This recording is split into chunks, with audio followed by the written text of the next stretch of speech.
شلو کارو کې مې په تا باندې پانتون وي تر صبر وکړه کته مې نه کې خبر ته غوږ ورکړي ما د شلو کارو سماره دغه و چې د تا غونډې یو ځوان لیکلوسته ځوان مې مخکې کړو پانتون مې پې ووې ماسټري مې پې وکړه مګر امریکا ته ورسېدو 4 کاله یې د طالب په ضد مبارزه وکړه بیرته طالب ته لابیګري شروع کړه د ما د 4 کلنه مبارزه هم دغه وه تا ماته ویلې چې 4 کاله د طالب په وړاندې د مبارزه وکړله او بیا د ثمره ورته چیرته واچول د طالب په لمن کې 20 کاله طالب ته هر ورځ وژه ودې وژه که نه څه دې وکړل پای کې دې څه وکړل یا پی ټي پي ما دپاره یو شی ده نه پرېږده چې جګړه وسي پرېږده چې دو د ظلم په مقابل کې ظلم وسي هر هغه پښتون چې د پنجاب په ارمي کې دنده سرته رسي باید په دې سر یې وولي چې سبا ته هلته دنده ونه کړي یو دوه چې دلته پکې دغسې په یو کلي کې ووژل سي بیا د بل پښتون دې هلته د دو په ارمي کې نه ورځای په ځای کېږي نو فلهذا دغه حالات داسې نه دي چې نن ورځ موږ دلته کښېنو ته ودرېږه د پاکستان ارمي ما وژنې هره ورځ زه دلته عدم تشدد کوم د څه شي عدم تشدد کې ګورئ د ظلم په مقابل کې کله هم چوپتیا او خاموشي ځواب نه ده منظور پښتین یو کال کېږي چې په کور کې ناست ده ولې منظور پښتین یو کال کېږي چې په کور ناست علي وزیر څو کاله سو چې بندي دی په کوز وطن کې د پی ټي ایم د غړو سره څه حالت روان دی په دا ډول خو نه کېږي چې هلته یو اړخ نه که چېرته د پنجاب د ارمي په مقابل کې جګړه رواني ته دلته دا نور هغه ډلې او ګوندونه چې د دوی په مقابل کې جګړه کوي د هغو مخه ته ونیسي او ته جګړه مه کوه ولې جګړه مه کوه د جګړې کې څه ستونزه ده په بر وطن کې بیا درته زه وایم که ته ما ته د طالب خطاب کې هغه ځوان ته چې د 2014 کال نه تر د 2016 چې اوس پیلېږي تر دې وخته پورې ما د جمهوریت دپاره کمې لیکنې کړي ما د جمهوریت دپاره چې څه کړي دي دا په هغه وخت کې چې زه د 15 کالو ما د جمهوریت دپاره غږ پورته کړی ما د جمهوریت ملاتړ کوم زه په دې پوهېدم چې په جمهوریت کې ګټې دي اما کله چې نړۍ د تا په اړه باندې ډیسیژن نیسي او تصمیم نیسي چې باید دا هر څه بدل سي ته د ولس په صفت باید څه وکړي ستا سیاست ستا په لاس کې نه ده که ته غواړې لکه د جبهې مقاومت لکه احمد مسعود غوندې زه په هغه کې کښېنم په تاجکستان کې او دا خبرې زه شروع کوم چې ولا زه د طالب په مقابل کې جګړه کوم کومه ده جګړه او که ته ما نه دا غوښتنه لري چې زه په امریکا کې دلته یو دفتر خلاص کړم او دا کیسې شروع کړم چې زه ولا د طالب خلاف یم او دغلته زه چیک 4 کاله کې د څه وکړل مهرباني وکړه زه چې د جبهې مقاومت نه رانیولی د جبهې ازادي پورې دغه نور چې څومره تاسو دغه د دو ډلې ټپلې تاسو ګورئ د دو په مقابل کې تاسو څه شی کړي د مهرباني وکړئ یو مثال ماته دلته راوړئ که مو په سیاسي لحاظ باندې دوی مات کړي موسټ ویلکم لیټس زه به هم در سره یو ځای سم که مو په میدان کې سره جګړه ورسره کړي مات کړي مو لیټس ډو اټ زه هم در سره یو ځای کېږم هېڅ هم نه دي سوي که چیرې په بر وطن کې زما دا خبرې ښه داسې په غور سره غوږ ورته ونیسئ زما د خولې نه په دغه 4 کالو کې تاسو تر اوسه دغسې یو لفظ اورېدلی چې ما ویلي چې ولا جبهې مقاومت نن په افغانستان کې دومره خلک وژلي دومره بخښنه غواړم طالبان مو وژلي څه مو کړي دي یو لویشتې ځای مو نیولی کومه پوسته مو د چا سقوط کړې ده نه دي سوي باید ځمکني حقایق دلته کېښودل سي او موږ او تاسو باید په حل لارو یې وغږېږو هره ورځ دلته ناست یم ولا د طالب نن دا کړنه زه نقد کوم هغه کړنه زه نقد کوم طالب په خپل ذات کې ستونزه ده طالب مطلب ستونزه خو د دغه طالب د دغې ستونزې د حل لارې دپاره باید موږ څه وکړو راشه زه جمهوریت مدافع یم او بس طالب سره زه هر ورځ بحثونه کوم لکه سیریسلی واورئ د افغانستان تاریخ ټول وګورئ د تاریخ په اوږدو کې په افغانستان کې نظامونه چې کله بدل شوي دي راغلي دي دا د یو خارجي یو ایکسټرنل فورس په واسطه باندې شوي دي نو نن ورځ چې طالب پر دې خوره کې حاکم ده او هر یو سیستم چې له منځه تللی بل سیستم چې منځته راغلی د هغه په نتیجه کې په زرګونه افغانان وژل شوي په لکونه افغانان بېکوره شوي دي په لکونه افغانان د وطن نه مهاجر شوي دي نن ورځ په افغانستان کې طالب حاکم دی سو what you want me to do زه باید څه وکړم 4 کاله مې د طالب په وړاندې خبرې وکړلې، باسونه مې وکړل، هر څه مې چې د وسه کېدل هغه مې وکړل. So what happened? Any change?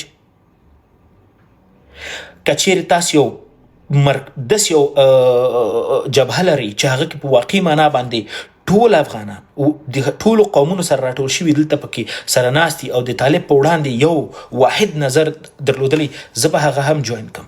سړی افغانستان کې خپل قانون ټول یو له بل سره تیت دي، بیا دلته چې د هر یو ګورې له ځان نه یوه جبهه لري او جبهه یې په میډیا کې له ده نه خواته نور هېڅ هم نشته.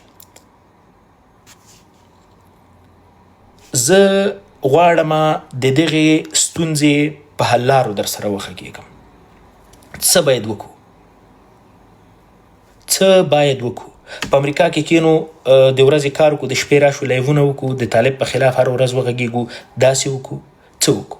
او که دا په کوز وطن کې چې کوم حالت روان دی دا ټول سره تړلي حالتونه دي، د ټولو باندې به موږ غږېږو. په کوز وطن کې په ستونزو به غږېږو، په بر وطن کې په ستونزو باندې غږېږو، خو په حل لارو به غږېږو. داسې نه لکه دا ته چې کومه لاره تا غوره کړې دا در سره زه نور مخکې نسم وړلی. په یوازې ځان باندې مې 4 کاله د طالب سره بحثونه وکړل، خبرې مې وکړلې. د ما په وطن کې چې خپور کم ذهنیت د عام ولس دی هغه تقریبا نیم د طالب ده. ته چې په جمهوریت کې تا د دې ولس ذهنیت بدلولی ونه سو، how it is possible چې نن یې ته د طالبانو په شتون کې په زرګونې مدرسې دي هغو په شتون کې ته دا هر څه بدل کړي. او دلته زه د بر وطن نه هغه ځوانان چې په جمهوریت باندې باور لري او وایي چې زه کولی سم چې دغه حالت ته بدلون ورکم او د تیر جمهوریت کم وزیر یې، کم معین یې، کم بل سلاکار چې پاتې سوی، فلهذا زما لایف د په خدمت کې د راسه دلته موږ قانع که. Let's do something. Trust me دا نور حل لاره نه ده. هر ورځ په دې باندې بحثونه کول چې راځي زه طالب سره زه جنګېږم. په چی جنګېږي؟ طالب چې کله 20 کاله د جمهوریت په وړاندې جګړه کوله، ځان د پاره مرکز جوړ کړو، ځان د پاره لار جوړ کړو، ځان د پاره سپورټ پیدا کړو. په عین حال کې چې د طالب جګړه په افغانستان کې د جمهوریت په وړاندې روانه و، په عین حال کې په دوحه کې دفتر هم ځان ته پرې خلاص کړو.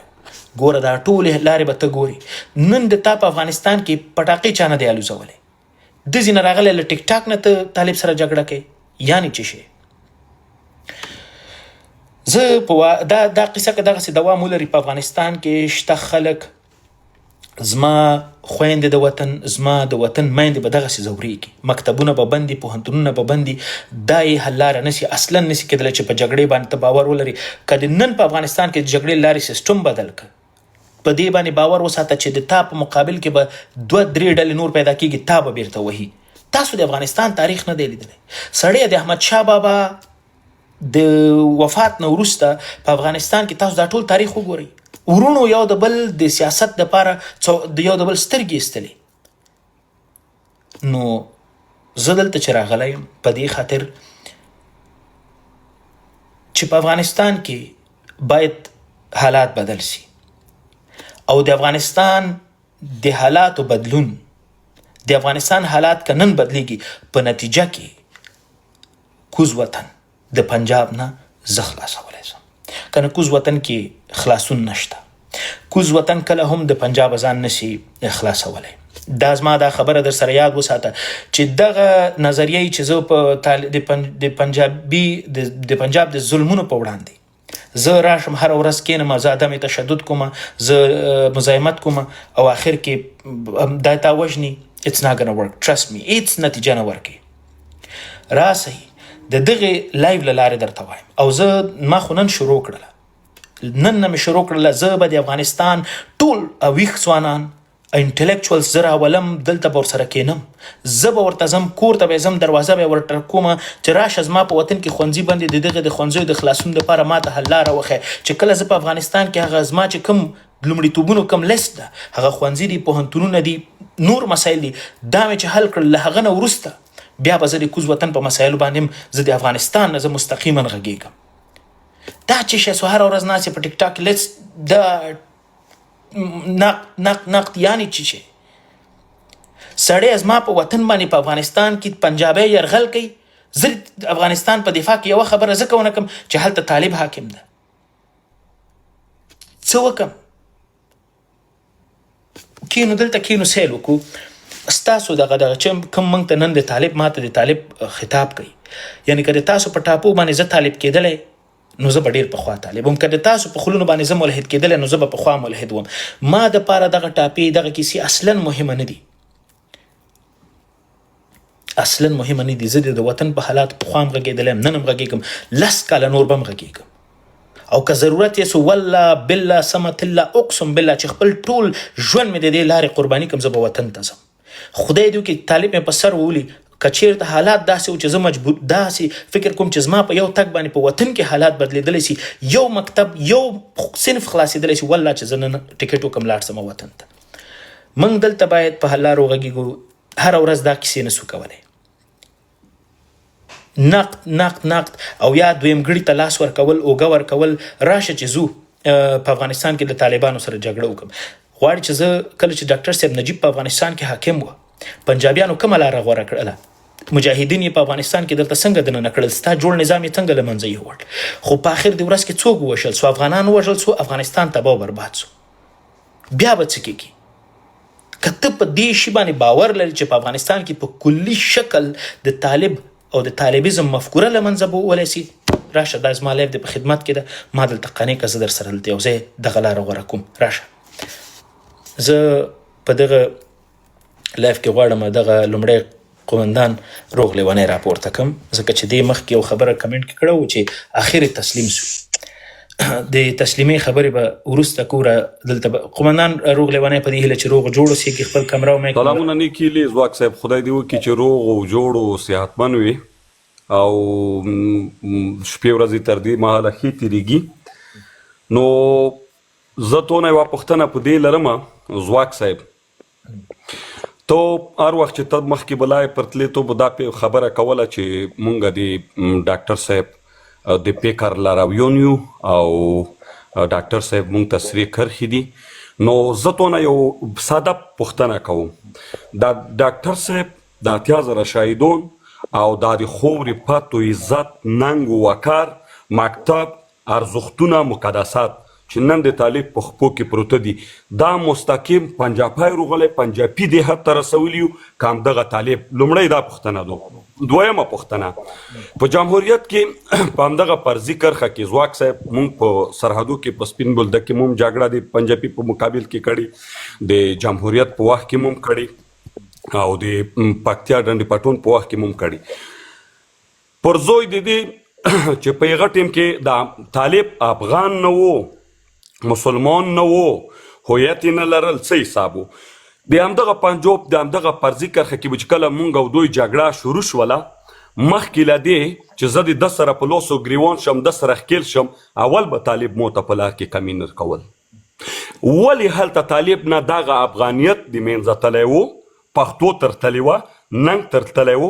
که دا زه دومره دي که چېرته د وطن خبره وي، د ننګ خبره وي، خو صحیح ده هلته خو د مو خوره وه، که دا د هغې خو نتلو خو په مو باندې بېدارېدلی و که نه، خو ښه د ننګ زوی و، د پت زوی و، د عزت زوی و، د وقار زوی و. بیا ځواک صاحب سړی دردېږي، څنګه دردېږي؟ داسې دردېږي چې زه د خپل محبوب سړي قاتل قسم په سترګو پنجابي ولاکه په در کړی وي، ته په دې پوهېږي، زه هم په دې پوهېږم، قسم ده که پنجابي په در کړی وي. زه بله خبره درته کوم، یو بل لنډ مثال در کوم. ګورې ما درته یوه خبره وکړله، که ته ما ته د تېر جمهوریت د جګړو کیسې کوې، مطلب دا چې ته ما ته یو لیدل شوی فلم دوباره راته کیسې کوې، زه خبر یم. که ته ما ته شهید ډاکټر صاحب نجیب د شهادت په اړه باندې غږېږي، دا په دې معنا چې ته هغه خبره ما ته کوې چې هغه زما دپاره ډاکټر صاحب نجیب د پیغمبر نه وروسته دومره ستر انسان و، د هغه د فکر د هغه هر لحاظ باندې. خو زه تا ته خبره دا کوم چې د فل حال لپاره موږ او تاسو که تیر باندې غږېږو هره ورځ، نتیجه یې څه شی ده؟ همدا دي چې موږ به دلته هر ورځ کینو طالب دا کړي، طالب دا وکړل، طالب دا وکړل. ځواک صاحب خو یوه دقیقه هیله کوم، مجاهد دا وکړل، حزبي دا وکړل، فلاني دا وکړل، فلاني دا وکړل. نن طالب په افغانستان کې مکتبونه بند کړي، پوهنتونونه بند کړي، دا کوي دا کوي دا کوي. زه اوس په امریکا کې او په اروپا کې ناست یو، څه شی کوو؟ په میډیا کې راځو غږېږو، 15 ساعته لایو وکړو، لایو ختم چې کیسه ختمه سي. بس په افغانستان کې بدبختي ته تېری که د افغانستان خویندې او هغه چې په افغانستان کې په ښوونځي بندي، پوهنتونونه بندي، ستونزو سره مخامخ دي. زه تا ته دلته دا لایف ما دې خطر نه دی جوړ کړی چې زه قومندان صاحب روغ لیونی راسي ما ته تیر جمهوریت د جګړو کیسې وکړي. زه تا ته وایم چې د دغه ټولو کیسو زه خبر یم. زه په حیث د دې ولس فکر وکړه چې ستا په وړاندې دغلته د وطن یو زوی ناز او په افغانستان کې دی، زه بیخي په امریکا کې نه یم. زه دا اوس په قندهار کې په میوند کې ناست یم. زه له تا نه پوښتنه کوم چې سړی زما په وطن کې دغه حال ما ته حل لاره راوښیه. ځکه دا رقم ته تکراري بحثونه کومه هیڅ نتیجه نه لري. زه غواړم یوې نتیجې ته ورسېږم. مهرباني وکړه حل لاره مو چېرې ته په امریکا کې ناست یې، د تا په څېر په زرګونه نور زما د وطن سرتېري بې کوره شول، بې وطنه شول. څه وکړو موږ؟ طالب سره کینو جنګ وکړو، څه وکړو؟ ته جګړه کې د جګړې لپاره امکانات لري. زه چې ته مخکې زه تا په دې جګړه کې دا غږ وکړو چې طالب ته د مو ورور یې، زه د تو نه سوتنه کم. اوس په جګړه کې خو ګوره اړخونه معلوم دي، طرفونه معلوم دي، او جګړه په څو رقمه ده. یو سړه جګړه ده، یو توده جګړه ده. توده جګړه کې بیا په دې کې پلان شوي جګړې دي چې هغه د استخباراتو لخوا پلان کېږي. ځواک صاحب یعنې په جګړه کې موږ تجربه لرو. صحیح ده، ته به په زده کړو کې په تعلیم کې په هر څه کې به ته تر موږ پورته وې، مګر هم په سیاسي او استخباراتي جګړو کې بیا موږ تر ډېرو پورته یو. زه تو ته یو لنډ مثال، ساده مثال در کوم. ځواک صاحب کله چې پاکستان دا کوي چې د ټي ډي پي یو مشر په کابل کې مونږه د سرک په سار مونږه د منځه یوړو، یعنی دومره دقیق وشتل. او په طالب په ضمن کې بیا دا کوي چې پاکستان کې په اسلام آباد کې په هوټل باندې مونږ برید وکړو. ګوره عادي درته ښیم ولې په دې جګړه کې د آیسای جنرالون نه لګیږي، ولې د کوبل مفتی نه لګیږي، ولې ولی نه لګیږي، ولې کارنین نه لګیږي، ولې جارنین نه لګیږي، ولې دا د فرضي کرښې ولسونه نامن کیږي. قربانیم دوی پرې کوي، تعاونیم دوی پرې کوي، مګر هغه خلک چې دا د دوی د سیاسي لوبو یرغمل کړي دي په لوندې طبقه کې، دا قرباني ورکوي، د ده مور بورېږي، د ده ښځه هم کونډه کېږي. ولې په څه دلیل؟ ګورئ قومندان صاحب روغ لیونی، زه یو ځل بیا تاسو نه پوښتنه کوم. دا هغه خبرې دي چې ته یې ماته کوې او زه پرې خبر یم. که ته ماته وایې چې حسیب خانه یو نو وروسته دوه دي او له دوو نه وروسته درې دي، مطلب دا چې ته ماته یو تکراري شی راښایې. خدا پوښتنه یو اخري پوښتنه درنه لرم. زه چې یو انسان په 4 کالو کې یو ملک چې په خپو درېږي، ګوره ځواک صاحب منطقي به د هغه چا به ملاتړ کوو چې په افغانستان کې د ما او تا دي. ګوره قومندان صاحب روغ لیونی، زه تا ته وایم چې زه نه ذبیح الله مجاهد یم، نه زه طالب یم. زه تا ته دا وایم چې په حل لارو وغږېږو. په افغانستان کې ښوونځي بند دي، پوهنتونونه بند دي، بیرغ نشته، ستونزې دي، مشکلات دي. ته ما ته وایې چې دوی خو وطن نه جوړوي، مکتبونه یې بند کړي. زه خو درته وایم چې مکتبونه یې بند کړي، وکړو څه شی؟ ته ما ته په حل لارو نه غږېږي، ته ما ته دلته زما نه پوښتنې کوې. زه وایم که چېرته جګړه یې لارې راشي، د جګړې لاره زه به په حل لار درته وغږېږم. مهرباني حل لاره یې دغه د ځواک صاحب محترم چې یو څوک په 4 کالو کې دغه فکري شعور په هغه کې نه رامنځته کېږي چې تعلیم د موږ د پوره ارزښت لري، یا د خوري د پوره، یا د ولسونو د آبادۍ او د انکشاف د پرمختګ د پوره په هغه کې آبادي تر ابده پورې دغه فکري قوت نه پیدا کېږي په ذهن کې چې د خپل وطن د پوره فکر وکړي. یو انسان چې د انساني حقوقو شعور په ځون کې نشي پیدا کولی، هغه د 2 روپیو عزت د مو د پوره نه لري. نو هغه ته زه څنګه ورور ووایم؟ اوس تا ته ما ویلي چې ته ورته ورور وایه. تا ویلي دي؟ دا ما کله ویلي؟ مهرباني وکړه. تا بره په میډیا کې روسي. اوس ګوره مثال درته وایم، هر هغه څوک ګوره د ولسمشر کرزي نه رانیولی تر ولسمشر غني پورې یو خو ځانونه به دومره ډېر زیات فیلسوفان نه جوړو، ځکه په میډیا کې ماشاءالله ډېر فیلسوفان دي. ولسمشر کرزي په خپله خوله باندې طالبانو ته د ورور خطاب وکړه. تا په هغه نظام کې دنده کوله، اردو جامې د پرځان وي او جګړه دې کوله. بل اړخ ته چې کله ډاکټر صاحب غني راغی، ډاکټر صاحب غني په خپله خوله باندې طالبانو نه د څه شي غوښتنه وکړله؟ له ملا صاحب هیبت الله خو نه دا غوښتنه ونه کړل چې راشد سره کینو او د دغه وطن په ستونزو باندې وغږېږو. د ډاکټر صاحب غني د خولې خبرې دي. ولې ډاکټر صاحب غني که چیرې طالب ته د دښمن په سترګه کتل، نو بیا یې ولې ورته د صلح خبره کوله؟ ولې ورسره د صلح د جرامت خبره کوله چې راسه سره کینو ستونزې سره حل کړو؟ ګورئ، زه نن ورځ دلته دې ته نه یم راغلی چې زه تا نه ملا صاحب هیبت الله خوند وګټم، تا نه ملا صاحب یعقوب وګټم، تا نه طالبان وګټم. سړیه زه د طالب سره د تا نه ډېرې ستونزې لرم. تا خو حداقل له طالبه خپل غچ اخیستی، یو 2-3 طالبان به دې وژلي. زما په زړه باندې همداسې ډکې خبرې پاتې سوي. د سترګو په وړاندې مې هر څه شوي دي. زه نن ورځ دلته راغلی دې ته نه یم چې زه هر پردی راولم په خپل وطن باندې دلته په ما باندې یرغل وکړي، ما ووژني، زما عام ولس ووژني، کرکټر مې ووژني او زه دې دلته ناست یم. ته ودرېږه چې زه طالب سره وران یم، غلی دې کښېنم. زه سړی د هغه وطن بچی یم، زه پرې ځورېږم. زه درته وایم چې په حل لارو وغږېږو او څنګه وغږېږو. کومه لاره چې ته غوره کوې، جنګ څه وکړو؟ روسیې ته ولاړ سو، د روسیې نه کومک واخلو. چین ته ولاړ سو، له چین نه کومک واخلو. امریکا ته دلته وژاړو چې موږ ته ټوپک راکړي چې بیا لاړ سو افغانستان کې جګړه وکړو. حالانکې هغه وخت چې امریکا مو په څنګ کې ناست و، جمهوریت له منځه لاړه. زه دا وایم که چیرې جګړه یې لاره نه، خبرې لارې، نو د خبرو له لارې موږ او تاسو طالبان سره څنګه یوې میز ته ننوتلی سو چې ورسره وایي چې راځئ کینو په یو میز باندې، موږ د دې وطن ولس یو.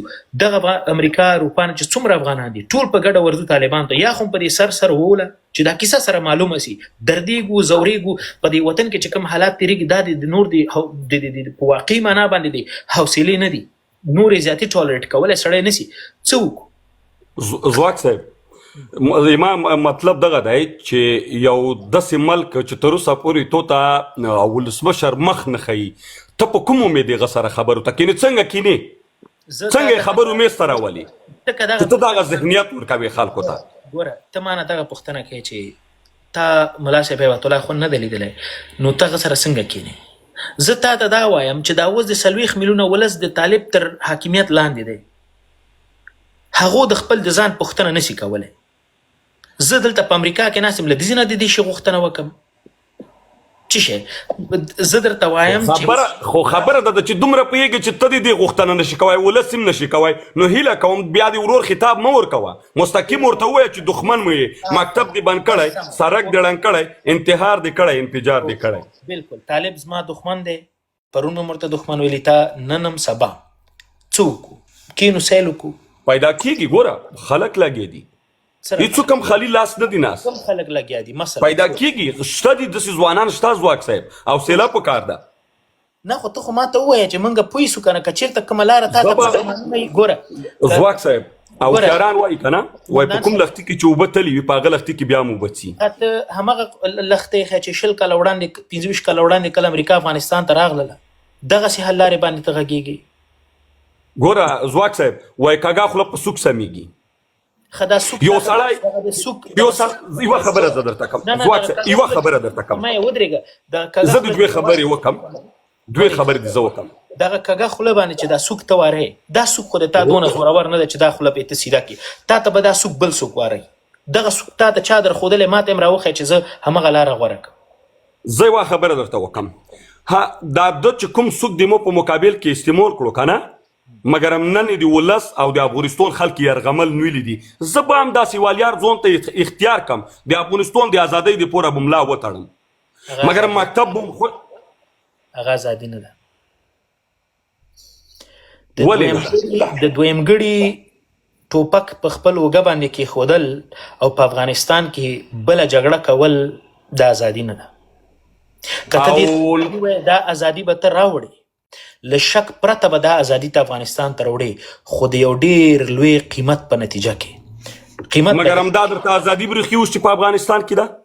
زه خو تا ته همدا خبره کوم چې دا ازادي نه ده، دا خپلواکي نه ده. موږ یرغمل یو، طالب زموږ پر سر باندې ناز دی. کله چې طالب افغانستان ته ننوته، څه فکر کوې قومندان صاحب روغلی ونی ولې زموږ له هیره ووتل؟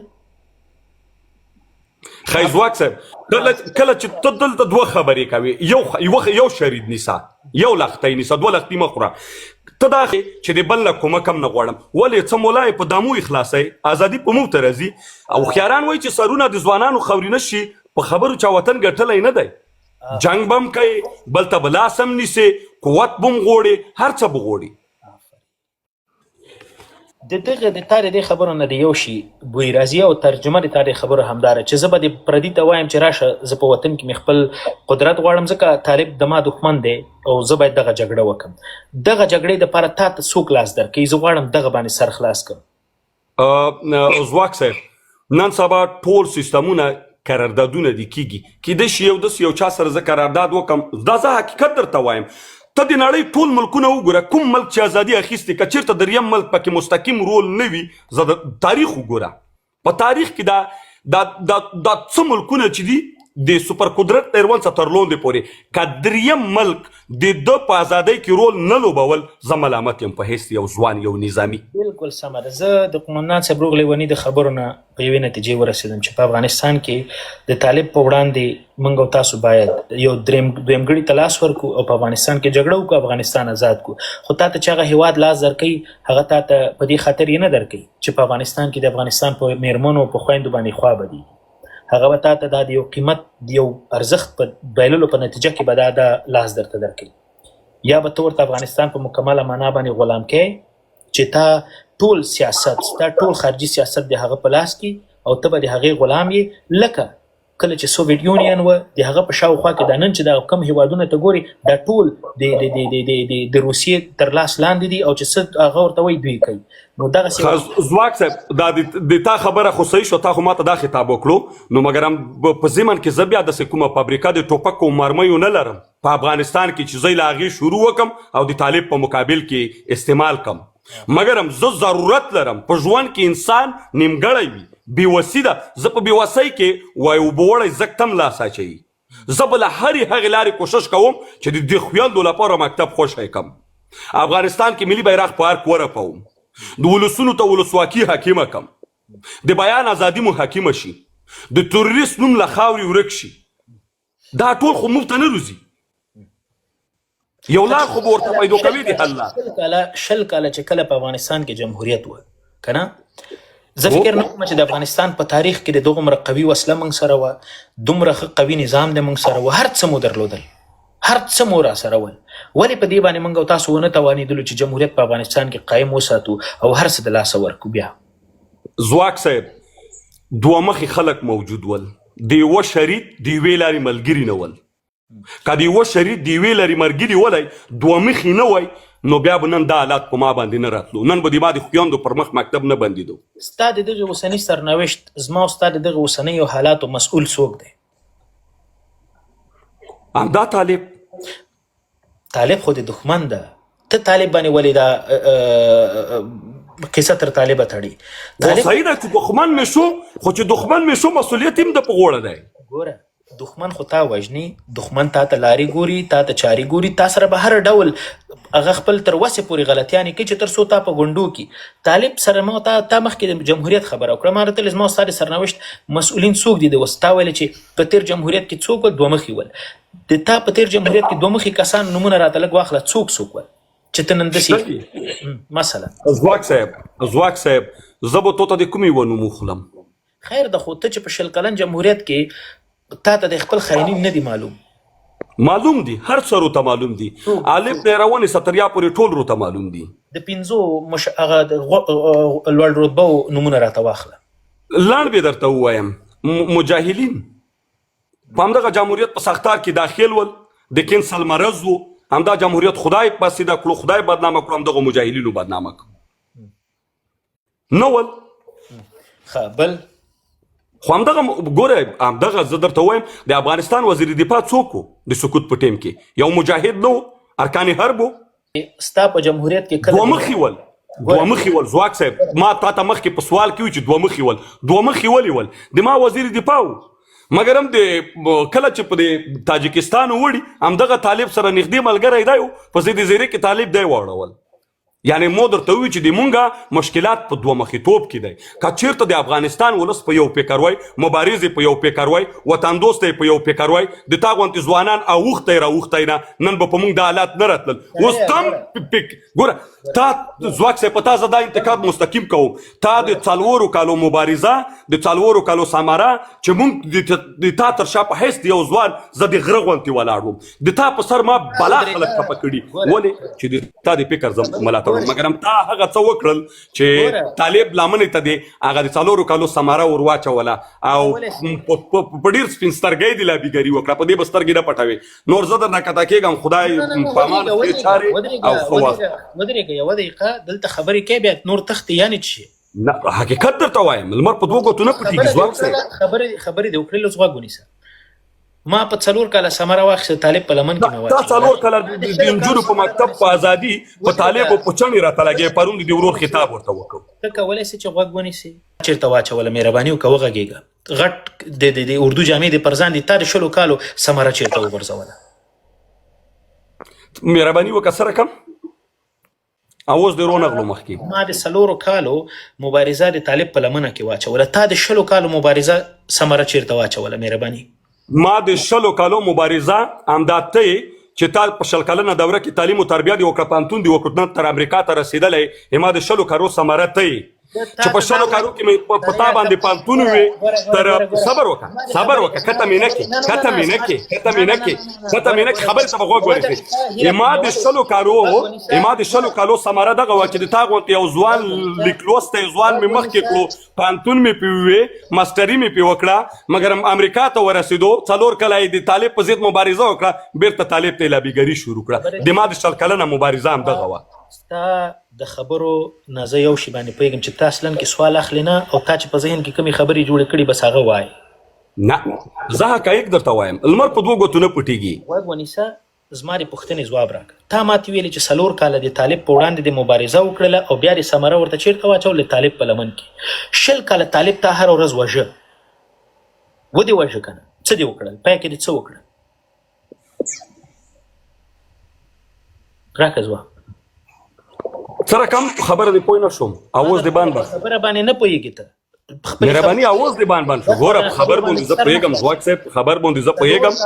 4 کاله دي زما د 4 کالو مبارزه دې وویل طالب په لمنه کې دې وغورځوله، بالکل ما دا کار وکړ. 20 کاله طالب په مقابل کې تا جګړه وکړله، هر ورځ د طالب وژه، ثمره دې ورته چیرته واچوله؟ ثمره مې چیرته واچوله؟ خو ما خو تا ته ووي که نه چې دا د تا غونتې ګوره ما مخکې تا ته دغه ودرېږه ځواک صاحب، ما دا د تا خبره ډېر په منطقي ډول در حل کړه. که ته په خبره د موږ الوطن من الایمان، د وطن سره مینه عبادت دی. که چیرې مایک دې بند که، ته په چغو باندې دلته بحث نسې ګټلی. تا نه ما پوښتنه وکړله چې د 20 کالو مبارزه دی ثمره دې ورته چیرته واچوله؟ 20 کال مبارزه دی هغه د په افغانستان کې په ارګ کې طالب ناست، خپل د په اروپا کې به چیرته یا په دوبۍ کې یا په اروپا کې چیرته ناست دي، خپل د 20 کالو هغه د جګړې مبارزه دی اخلي، طالب ته د میدان پرېښود راغلی، او ما ته دلته وایي چې د 4 کالو مبارزه دی خپل د طالب په لمنه کې واچوله. یعنې څه شي؟ کوم منطق دا خبره مني؟ دغه 20 کالو کې زه په مارمۍ او په جنګ او په ټانک په دیم ناکوم شوم، که د توسې غونډې په 2 مخۍ کې زه ناکوم شوم په ډیپلوماسي او سیاست کې. مهرباني وکړه ما ته دا خبره ولې کې له ځان نه دا پوښتنه وکړه سړیه. ته په بحث نه پوهېږي ځواک صاحب؟ مننه والله که په بحث ته کې هم پوهېږي ډېره زیاته مننه. تا له نومه ښکاري چې ته څومره په بحث پوهېږي او زه نه پوهېږم. ګوره ځانو شاباس، ګوره تا خپل اصلیت وښودو، تا د وطن دوستۍ مې زه لاړ شه، زه بس ما درته ویلې چې د دو سره بحث کې دوی درته کنځلې کوي، درته توهین کوي. له دو نه خواته تاسو خبرې زده نه دي. ما د طالب نه ملاتړ کړی، نه د طالب په څنګ کې ولاړ یم، نه د طالب طرفدار یم، نه د طالب په ایډیالوژۍ یم. کله چې پنجاب پر ما باندې یرغل وکړه، زه د افغانستان د بدبختیو خبره په میډیا باندې کوم چې ما ته 40 کسان په کابل کې وژل سوي، 8 کرکټران یې راته ووژل. ته ولې د طالب جګړه د پنجاب او د طالب جګړې ته لوبه نه وایې؟ څنګه ورته لوبه وایم؟ زما افغانان یې راوژلي، زه ورته لوبه وایم؟ یعنې کوم عقل او منطق خدای دپاره؟ په افغانستان باندې بمبارد کېږي، دته لوبه وایه. په د ډیورنډ په فرضي کرښې باندې جګړه کېږي، ورته لوبه وایه. څه شي لوبه ورته وي؟ ګورئ، زه نه د تیر جمهوریت کم پاتې شونی جنرال یم، نه د پاتې شونی کم سیاستمدار یم، نه د کم وزیر او نه د کم وکیل یم. زه د دې ولس بچی یم. ما په افغانستان کې ژوند کړی، ما د پاره د په افغانستان کې دغه حالات ما زوري. د نورو په څېر زه دلته نه یم ناست چې چېرته جبهه خلاصه کم او کوم بل ملک ما ته وایي چې راشه دا ټوپک واخله په افغانستان کې جګړه وکړه. دا شی زه بیا نسم کولی. افغانستان کې جګړې داسې مسلسل ډول باندې چې روانې، زما نسلونه له منځه ځي. په افغانستان کې د افغانانو دغه چې کوم حالت ده، دا د دغه 45 کالو د جګړې نتیجه ده چې نن د تا په څېر یو قمندان ځان ته قمندان وایي، بیا راځي دلته خبرو ته دې وګوره، بیا ما ته پیغور دی چې شی راکړه چې 4 کاله د مبارزه د طالب په لمنه کې واچوله. زه خو طالب ته نن هم دښمن وایم، سبا هم دښمن وایم، پرون مې ورته دښمن ویلې، او اصلا کې د تا په څېر خو زه نه یم چې میدان مې ورته پرېښی ځینې راغلی او بیا ما ته د دې خبرې پیغور راکې.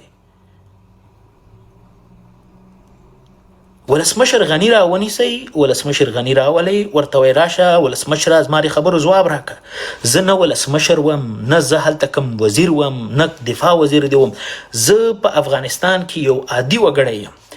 ستا د دغه قل اردو، ستا د دغه آرمي، ستا د اردو د دې ټولو مشر دی ډاکټر صاحب غني و. ډاکټر صاحب غني د تا مسؤل ده، د تا د دې پوښتنو ما نه چې شته پوښتنه کوي.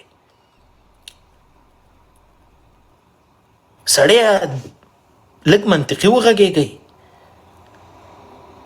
که ته ما ته دا وایې چې سر له دا اوس نه بیرته د طالب خلاف خبرې شروع کړه، زه خو یې اوس هم درته کوم.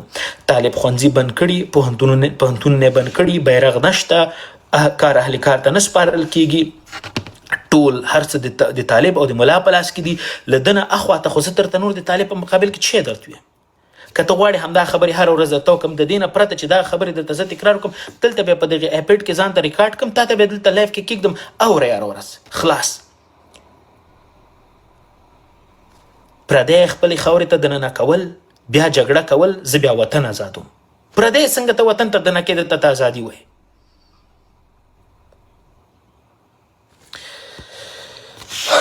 ښځه خیر په هر صورت. هر دوست، هر ملګری چې راځي لایف ته، غوښتنه مې ځینې دا دی چې ما سره په تیر تاریخ او په دې کیسو نه غږېږي، ځکه دغه تیر تکراري خبرې ما ډېرې د خلکو سره کړي دي او نتیجه یې همدا ده چې موږ باید دویمه جګړه وکړو. د تاسو د خولې خبرې دي او دویمه جګړه په چا باندې کې؟ په بل پردي باندې. پردی زه راولم او هغه نه ټوپک اخلم، زه بیا طالب سره جګړه کوم. خطا طالب مات که، طالب دی ووهه، ارګ ته ننوتلې په افغانستان کې، ته بیا ولسواکي څنګه حاکمه؟ تا خو د پردي په واسطه باندې افغانستان ته حکومت راوستی، تا خو په افغانستان کې ازادي د پردي په خوله باندې راوستی. کوم ازادي بیا ورته وایي؟ بیا ما ته وایي چې د جان کیري پر ځای باندې د روسیې نه، د چین نه یو کس راشي په افغانستان کې، بیا د دوه ولسمشرانو ترمنځ د انتخاباتو خبره وکړي. سړیه موږ او تاسو حل لارو باندې باید وغږېږو. زه چې دا خبرې کوم، دا د زړه له درده کوم. 4 کاله هر ورځ زه دلته راغلی یم، دلته ناست یم، په ساعتونو ساعتونو مې خبرې کړي دي.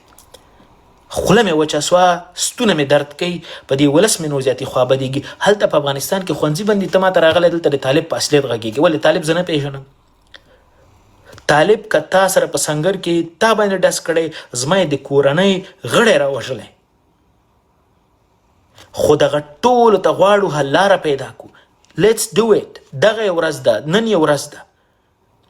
د افغانستان د تیر جمهوریت سیاسون چې کوم دي، 2 ډلې، هغه چې غلاوې کړي، فسادونه یې کړي دي، هغه به له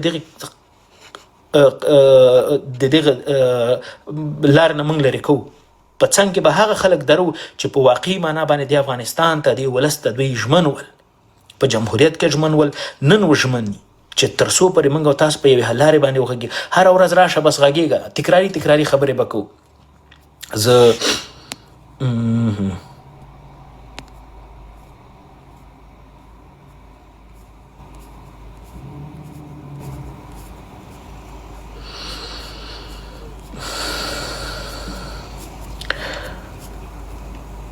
او پاتې شوه یوه ډیره مهمه او اساسي خبره.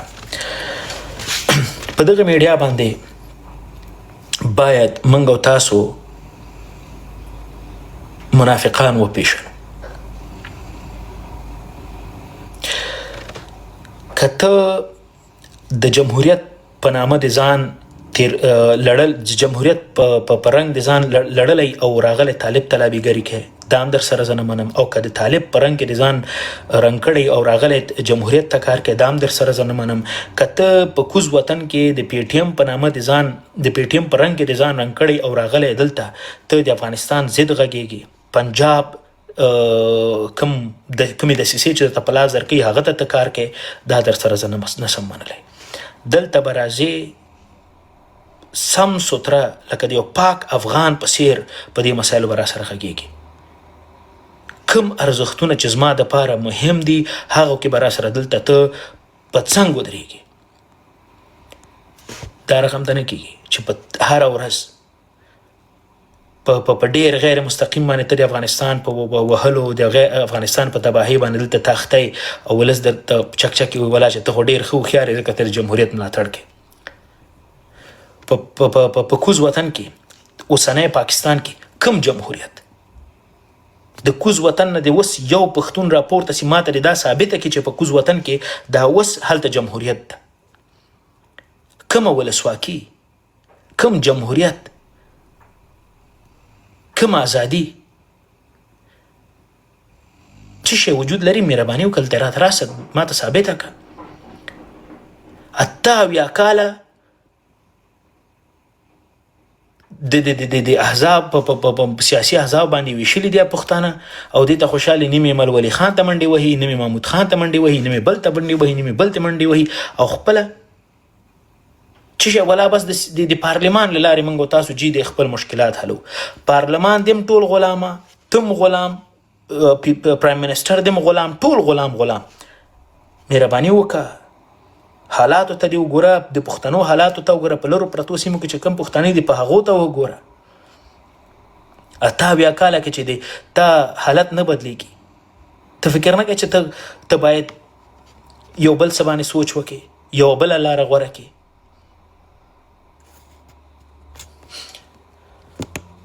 په هر صورت دلته ملګرو ریکویسټونه رالیږلي دي او زه غواړم هغه دوست ملګری راپورته کم چې منطقي خبرې وسي کولی نه غواړم چې دلته ما سره په دغه ډول وغږیږي چې تکراري خبرې او هر ورځ همغه خبرې کوي چې کوم موږ دغه 4 کاله 15 کاله اورېدلي دي او کړي مو دي زه غواړم چې یو ځوان راپورته سي چې منطقي او لاجیکل خبرې را سره وکړي زه ریکویسټ لیست ګورم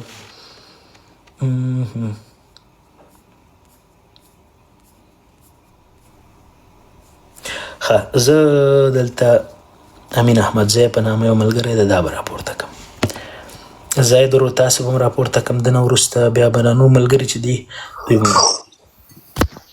السلام علیکم آصف ځواکه وعلیکم السلام په خیر څنګه یې وروره ښه یې جوړ صحت دې ښه ده مننه ژوندي اوسئ خوشحاله سوم ته یقین دی اوس تا لایف اوس مې خو مونږ سترګې وتلې خو بس ماشاءالله اوس بیا راغلی خبرې د همیشه اورم خو بس الله تعالی دې تا خبرو ته لږ نتیجه ورکړي بس تا چې څه په زړه ارمان دي دا دې مونږ هم دي وروره مونږ هم دا وایو چې یا الله تعالی دې مونږ وطن کې به کله سکول نه خلاصېږي نور به څه ووایو آصف ځواکه بېشکه موږ په همدغې خبرې باندې غواړو بحث وکړو که جنګ لارې په جنګ باندې وغږېږو که نورې حل لارې تاسو ته معلومي په هغو باندې به وغږېږو که چیرې په طالب په وړاندې د عدم تشدد فلسفه موږ مخته یوسو لکه د نورو د کوز وطن د خلکو په څېر آیا دا به نتیجه ورکړي کومه لاره غوره کړو چې دلته تر څو پورې په افغانستان کې ولسونه خپل هغه مشروع حقوق چې دي هغه لاسته راوړي آصف ځواکه زه 2 خبرې درته کوم تاسې ماشاءالله د مونږ مشران په عمر کې بیا زه د نه مصر یا کسر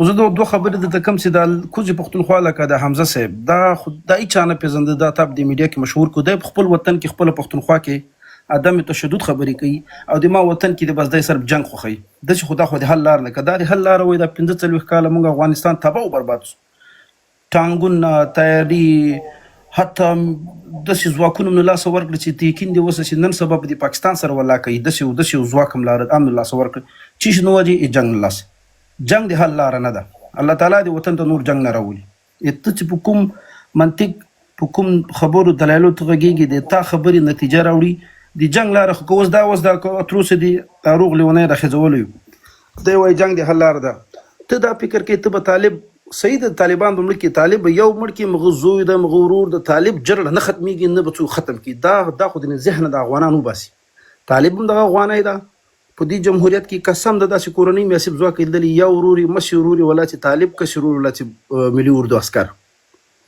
دا د حل لارې نورې نه دي دې خلکو ته بس دا خبرې کو دا ذهنونه داسې دي دا صرف ډالر او موټر او عیاشي دغه زړو کې ده طالبانو دا یو د خوا طالبانو کو چې خدای قرآن ته وګوري نو دا تعلیمونه خلاص کړي خو که مکتب د خلاص کړي د سړي به خپله لور او خور تعلیم وکړي ډاکټر به شي د ما او د تا د خوندو خدمت به وکړي نور خو دوی نه موږ هېڅ نه غواړو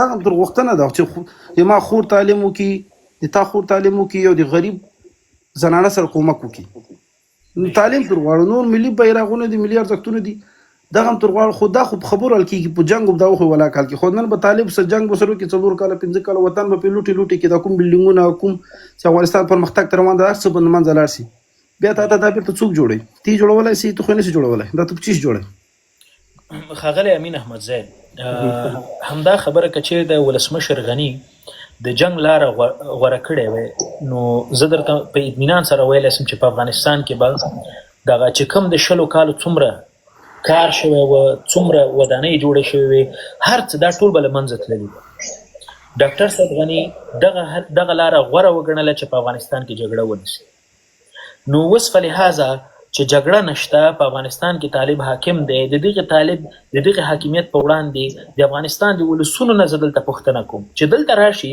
وغږیږي جګړې دپاره که لاره تاسو ته معلومه سو مهرباني وکړئ موږ در سره په دې لاره کې شریک کړي زه د جبهې مقاومت او جبهې ازادي او دغه قصو سره د نه زه یو ځای کېږم نه راته هغه خوند راکوي اسیب ځواکه زه بخښنه غواړم تا ته جمهوریت نه ټول نه ښه معلوم ته یقین دی اوس دا جمهوریت خو په نیم جمهوریت قسم که د اشرف غني د 0% د واک هم نه لرم زه کمپرستي نه کوم امین ګورئ زه به درته یو خبره وکړم که چیرې موږ تاسو په تیر تاریخ پسې غږیږو په تیر جمهوریت باندې غږیږو دا یې هم حل لاره نه ده اوس حالاتو کې موږ ته کول څه پکار دي موږ ته دا کول پکار دی اسیب ځواکه ته بخښنه زه د ما ګورې ساده پوښتنه ساده عام د افغان په صفت موږ طالبان ته په خبرو خو ډیرو خلکو ولید ته دا 4 کال نه لګې هر رقم خبر تا ته مثلا ملحد سوی ډیرې ټاپي په تا ولګېدې دا یو چې طالبان ته سوال زاري دا ټول لس دا مونږه دا تاسې دا سوال زاري چې طالب ورور خود ته مکتوبونه دي جنکو دی افغانستان آینده نسل ته کلاو کا خو که اوس یو خور تعلیم کی سبا د مغه اولاد سي مغه مغه تعلیم مفتخ دی رالوي کی سید مدرسې د خلاصي مدرسې بالکل په سرسترګو انسان باندې خو ګوره دا علم دومره مهمه ده دا تعلیمونه دا سیاسي ځواک دا سي تور سری دي تی کیند اوس دیګر لوګر کې زد لوګر نه دیګر لوګر کې یو زنانه ډاکټر نسته یو زنانه ډاکټر نسته دا څومره موږ ته شرم خبره ده بس مونږ یو شی دلی بس سره د مونږ تاسو د کوچان بعضې ساده خلک دی وایي دام یې کا دم خو د هر څه لاره نه ده که بس دا خبرې دي دم یې کا ما درته ویله چې دغه شته حالاتو باندې که چیرې د حل لارو باندې غږېږو نو د ستا په څېر به دلته راځي په ستونزې به دلته مخ تږدو په ټیبل دا به د طالب ته وړاندې کوو او دا هم د یو مشخص د یو محدود وخت دپاره داسې نه کېږي چې موږ به ورته لاس تر زنې ناست یو بیا که چیرې دا ولس له د طالبه خفه کېږي او وایي چې سړی ته زما غوښتنې نه منې نو بیا له دې نه اخواته ته نه زما دپاره حاکم یې ته زما دپاره نه نظام یې نه سیستم یې بیا که سبا ورځ په افغانستان کې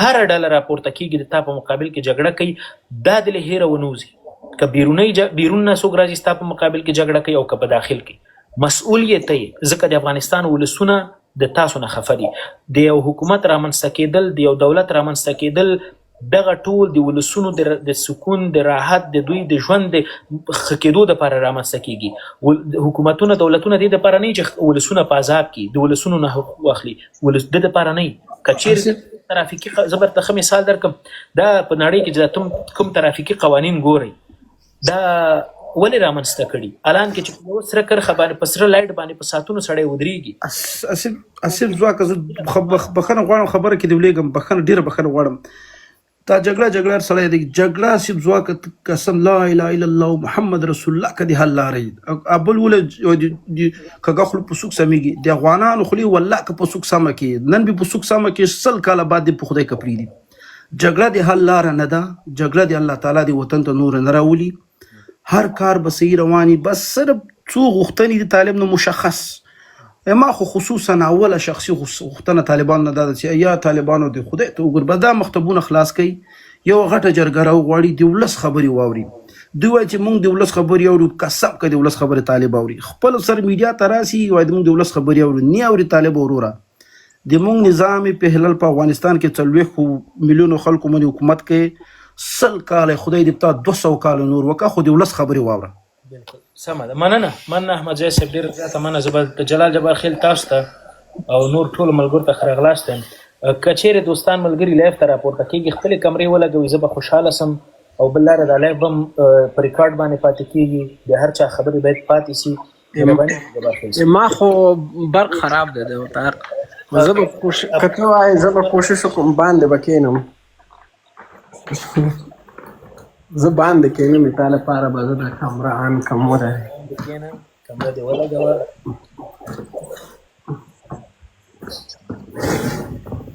چې زه دا کمره درته ولګوم. اصلا کې زه هغه د قومندان صاحب خبرې ما واورېدلې. اول خو سلامونه او نیکې هیلې ټول دوستانو ته. ما د قومندان صاحب خبرې واورېدلې.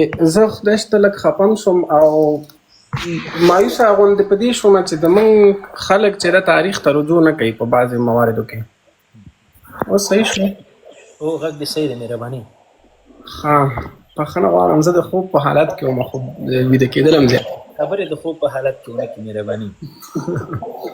اصلا کې ګوري کله چې د داود خان سره د روسانو اړیکې خرابې شوې نو روسانو د داود خان د له منځه وړل غوښتل. د داود خان د چپیانو سره اړیکې خرابې وې نو هغوی هم دا له منځه وړل غوښتل. خو په دې منځ کې یو کرکټر په تاریخي لحاظ موږ څه کرونولوژیکي تاریخ د افغانستان لولو نو په هغې کې یو کرکټر ډېر مهم ده چې هغه میر اکبر خیبر ده. میر اکبر خیبر هغه انسان و چې د داود خان سره ډېرې ژورې اړیکې وې او د په پرچمیانو کې هم ډېر قوي نفوذ درلوده. د علم او منطق ډېر پراخ و، ډېر لوی و. هغه غوښتل چې دغه ګوند باید ولسي او ملي ملاتړ ترلاسه کړي او دا واک چې دا په سوله ییز ډول انتقال سي. که چېرته چپیان غواړي واک ته راسي په سوله ییز ډول راسي، کودتا باید ونسي، حتی د پرچم ګوندې غوښته منحل هم کړي. څه کېږي چې دا د میر اکبر خیبر ترور رامنځته کېږي، دی وژل کېږي، قتل کېږي او دا واک سیدا په تشدد سره انتقال کېږي، په سوله ییزه بڼه نه کېږي.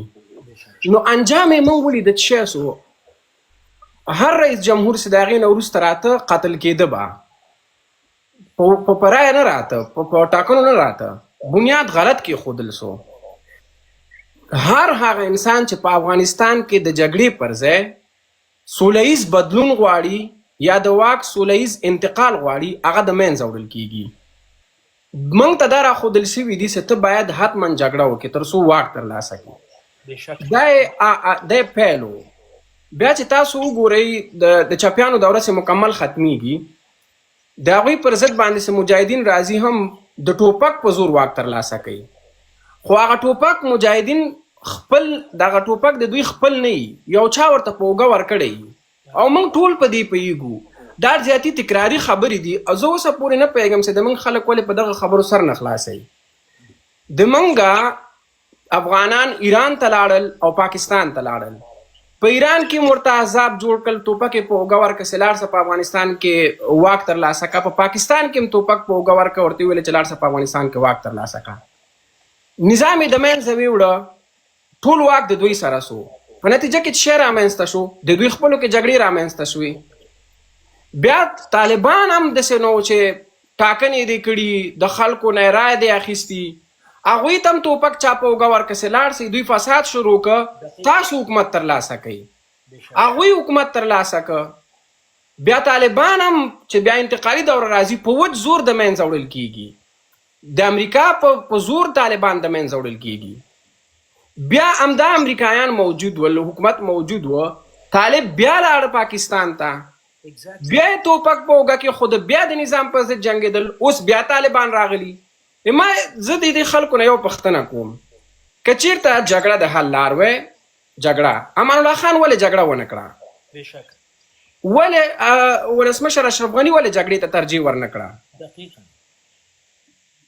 او بیا داسې جګړه چې ته د بل په خوښه کوې، بل د کنټرول لاندې کوې، د بل په امر یې کوې. دا جګړې خپل اهداف لري. داسې نه ده چې ته د یو ملک نه سپورټ حاصلوي، د یو ملک نه وسله حاصلوي، د یو ملک نه اعشا حاصلوي، د یو ملک نه مفکوره حاصلوي. دا داسې نه ده چې ته به خودمختاره پاتې کېږي. ته به یو قیمت پرې کوې، بلکل به یې پرې کوې او هغه قیمت چې دا یوازې به یو فرد یا یوه ډله نه پرې کوي، هغه ټول ملت پرې کوي. زه دا وایم په افغانستان کې که چېرته حل ده هغه یوازې په خبرو ده. په جګړه هېڅکله هم د موږ سیاسي مسایل نه حلیږي. at the end of the day ته به بیرته میز ته راځي. د امریکایانو او د طالبانو ترمنځ جګړه وه، بیا یې هغه معاهده وکړه، بیا هم د سولې مذاکرات وشول. زه دا وایم په د طالبانو دا نظام سره ډیکټیټرشپ ده، دیکتاتوري ده. د دیکتاتوري یو خاصیت دای چې یا به په داخل کې انقلاب رامنځته کیږي او یا به یو خارجي قوت راځي چې دا به د منځه وړي. که چیرته طالبان هوښیاري، که چیرته مثلا دوی عقلاني تصمیم ونیسي او دوی لږ د شعور او درک نه کار واخلي، نو د دوی لپاره ډیره اسانه حل لاره ده. ولس ته د رجوع وکړي، یو ملي حکومت د راجوړ کړي، هغه ارزښتونه چې افغانانو ته واقعا معنا لري په هغې د دوی هم باور ترلاسه کړي، کومې مشروع غوښتنې چې د ټولو افغانانو دي. دلته ما یو انسان نه دی لیدلی چې هغه دوی طالبه ته کته شه چې زه پاچا سم. یو افغان سیاستوال ما نه دی لیدلی، مدني فعال ما نه دی لیدلی، یو مبارز مې نه دی لیدلی چې طالب ته ویلي چې زه باید وزیر سم، زه باید والي سم. سره دې چې دا حق ده، دا حق ده، ملک ده، هیواد د مام ده، دا خو موږ ټولو شریکه جغرافیه ده. نو خبره دا ده دغه اواز ولې تاثیر نه لري. موږ ټول چغې وهو چې موږ ته په واک کې برخه راکوي، موږ ته مکتبونه خلاص کوي، موږ ته پوهنتونونه خلاص کوي، موږ ته اساسي قانون جوړ کوي، دغه انحصاري سیاست د منځه ویسي، خو بیا د موږ غږ ولې تاثیر نه لري؟ ځکه موږ انسجام نه ده رامنځته کړی. موږ به ټول انسجام رامنځته کوو، ټول ځوانان چې دا ډول غوښتنې لري هغه باید یو معلوم ادرس ولري، هغه باید نړیواله میډیا له ځان سره په دې جریان کې شامله کړي، هغه باید خپل غږ نړیوال کړي، هغه باید نړیوالې میډیا سره وخت ناوخت مرکې وکړي، هغوی باید وخت ناوخت غونډې وکړي، د نړۍ سوله ییز خودغرضه نه غیر مغرضانه ملاتړ باید ترلاسه کړي او بالاخره په سوله ییز ډول په طالبانو باندې سیاسي فشار وارد کړي تر څو بالاخره هغوی د موږ دې مشروع غوښتنو ته لبیک وایي. که داسې ونه شي موږ به همدا رقم پرچه یو. د یو په فردي لحاظ باندې په سیاست کې د یو انسان غږ هېڅ تاثیر نه لري. تر څو چې انسجام رامنځته نه سي دا موضوع نه حلیږي. او دا اوسنی وضعیت چې زه ګورم په سوشل میډیا کې، ته د ما پښې وهه، زه تا پښې وهه، ته ما سپکاوی کوه، زه تا سپکاوی کوه، په دې سره موږ نور هم کرکه زیاتوو. باور په خدای وکړئ چې په دې ځوانانو باندې لکونه افغانان باور لري، مینه ورسره لري، ځکه چې خلک همدغه یو څو انسانان دي چې ورته غږیږي حقیقت ورته وایي، یا د دوی د ارادې تمثیل کوي، یا هغه غوښتنې چې دوی لري دغه ځوانان یې په ښه بڼه ورته تشریح کوي. او همدغه د ځوانانو غږونه دي چې کابل کې چارواکي اوري. نو دغه ځوانان باید انسجام رامنځته کړي، یو معلوم ادرس ولري، یو معلوم منشور ولري، یو یعنی حد اقل میاشت کې دي، 2 میاشتو کې، 3 میاشتو کې دي یوه غونډه جوړه کړي، که هغه په امریکا کې، که هغه په کاناډا کې، که هغه په اروپا کې، تر څو په دوی سیاسي فشار وارد سي، تر څو هیوادونه متوجه سي افغانان واقعا په درد کې دي. که چیرته موږ همدا رقم پرچه یو، طالبان به په رسمیت وپېژندل سي. دا ما ډیره مخکې دا خبره کړې وه، که چیرته د افغانانو غږونه دا رقم په فردي ډول باندې یو د یو ادرس نه غږ کوي، بل د بل ادرس نه غږ کوي، بل د بل ادرس نه غږ کوي، نړیوال ته ارزښت نه درکوي او دوی به عمقه طالبانو ته ارزښت ورکوي، هغه په رسمیت پیژني. او د طالبانو دیکتاتوري چې په رسمیت وپېژندل سوه، اتا حقوق صفر کې ضربیږي. بیا نه اتا د مکتب څوک غم کوي، بیا نه د پوهنتون څوک غم کوي، نه د اساسي قانون غم کوي، نه د یو مشروع ملي حکومت څوک غم کوي. بیا به طالبان په تا حاکماني او ته به هر کال لسګونه کاله شاته رواني. هیڅ کله به هم ته پرمختګ ونه کې، هیڅ کله به هم ته اسایش ترلاسه نه کې، هیڅ کله به هم ته یو آیډیل افغانستان ونه ګورې. نو دا ما یو څو خبرې وې. خیر هغه ځوان خو لاړه قومندان صاحب، هغه باید د افغانستان ټول هغه د معاصر تاریخ خو باید هر ځوان جبري مطالعه کړي. معاصر تاریخ کې د ټولو ستونزو حل سته. موږ باید هغه اشتباهګانې ونه کړو، کومې اشتباهګانې چې د موږ مشرانو وکړي. بار یې پردی ټوپک په اوږه که، بار یې خپل وطن وران که. ګوري دا جګړه یوازې د افرادو پر ضد نه کیږي. فرض مثال ما ته زه به ټوپک راواخلم د طالب پر ضد، صحیح ده، د پاکستان په خوښه به راواخلم، زه به اسلام آباد ته لاړ سم. اسلام آباد ما ته دا نه وایي چې ته به طالب په دغه ذکر دا به وژنې، مکتب به ورانې، پوهنتون باندې به دې چاودنه کوې، په روغتون باندې به دې چاودنه کوې، ډاکټران به دې وژنې، انجینران به دې وژنې، عامه تاسیسات به ورانه د برق پایې به الوځي دا ټولې ورسره په ضمن کې ماته راکوي که زه دا ورته ونه کړم هغه د ما ملاتړ نه کوي د جمهوریت په وخت کې د برق پایې الوځول کېدي په داود خان روغتون باندې حمله وسوه موږ او تاسو ټولې شاهدان یو مکتبونو ته ورونه واچول سول سړکونو ته بمونه کېښودل سول یعنی کم یو وړوکی بنسټ چې هغه د عامه خدمت لپاره و هغه ټول ټارګټ کړی سول بالاخره طالبان بیا واک ته رسیږي که چېرته دوی دا کارونه نه وای کړي هېڅکله به هم د طالبانو دونه ملاتړ پاکستان نه وای کړی د دې نه موږ باید درس واخلو خیر د ما خبرې اوږدې شوې نه ډېره زیاته مننه ټولې هغه اساسي نقطې چې کومې وې هغه ته هلته ولس مخې ته کېښودلې که چیرې موږ له خېټې درته غږېدلي د جبارخیل صاحب خبرې د خېټې نه نو تاسو مهرباني وکړئ رد یې کوئ خو د جبارخیل صاحب خبرې ټول د تاریخ په هر یو ریفرنس باندې ولاړ وه د سردار محمد داود خان نه تر دې ننه پورې ټول سیستمونه په دغه ډول ډنګ شوي دي او بیرته دغسې په مقابل کې څنګه بل نظام او سیستم رامنځته شوی ټول دغه د سترګو په وړاندې وشول د طالبانو خپله لومړنۍ دوره د دویمه دوره سترګو په وړاندې مو جوړه شوه له منځه ولاړله بیرته راغلل زه دا وایم چې په دغه ډول خبرو باندې چې هر ورځ موږ او تاسو دلته کینو په میډیا کې ته په جمهوریت غږېږې زه په امارات غږېږم ولې موږ او تاسو دلته ټول د وطن انټلیکچوالز ولې زما د وطن ځوانان ولې زما د وطن خویندې دا ټول ولې سره په یو ځای کې نه راټولیږي ټول قومونه ولې یو ځای کې نه سره راټولیږي او د وطن دغه موضوع ولې ملي موضوع نه ده چې ولې په انفرادي ډول باندې هر یو راشي د موضوع باندې وغږیږي جبارخیل صاحب خبره زما خبره ده زما خبره د انګیزې خبره ده او د انګیزې خبره د زاید خبره ده خلاص که هر څوک له دغه انسجام نه غږیږي له دغه دغه ټول ملګري چې راټول شوي له دنه غږیږي دا د ټولو یوه خبره به دي نو دغلته زموږ ټول هدف د دغه ده چې سره راټول سو او حاکم سیستم سره مخامخ کینو بل حل لاره که چاته معلومه وي او جنګ کې موږ ته لاره راوښیه او منطقي جګړه چې په افغانستان کې ولسونه راپاڅېږي جنګ وکړي داسې نه چې ته ماته دویم ګړی را دننه کې په افغانستان کې او ته جنګ کې دا بیا ځان سره بله جګړه په خپل ذات کې له زنځیر سره تړي راوړي افغانستان ته تکله شنه کمره دی ورور مې مشر ورور مې نور کوچني دي تر غوښه زما هغه مشر ورور په دې کې شهید شو زما د مشر ورور کورودانه تورسري پاته شوه نن ماته کومه ګټه راکړه نن ماته دغه افغانانو کومه ګټه راکړه نن ماته نمک حرامه وایي نن ماته پنجابیان هغه ماته چې وایي تاسو نمک حرامه یاست افغانان ګلخانان راته وایي ما ته اوس ډاکټر صاحب زه 19 کلن یم څنګه چې تا ما ته مخکې وویل زما د 19 کاله عمر کې چې ما ته کومې خبرې وړي دي په پاکستان کې دا ټیم زه اوسېږم د کوټې په سیمه کې چې ما کومې خبرې د خلکو وړي دي چې ما ته وایي چې تاسو چې یاست نمک حرامه یم زه چې افغانانو ته ورشم افغانان ما ته وایي چې ته خو ګلخان یې او بله خبره چې کومه ده خبره راغله د طالبانو خبره راغله چې زه طالب څنګه ومنم او زه طالب ولې ومنم طالب زما ګیلمن شهید ته ځای نه ورکوو په افغانستان کې واضح خبره ډاکټر صاحب ته به هم ښه خبرې دا نور ملګري به هم خبرې طالب زما مشر باچا خان مصیبت درد ویلی دي تاریخ طالب چې دی ډاکټر نجیب یې دغه کړی دی واضح خبرې دي طالب چې دی طالب دا واضح خبره ده طالب چې دی ایسای پیداوار دی طالب چې دی په اسلام آباد کې د جنگ د اسلام آباد کوي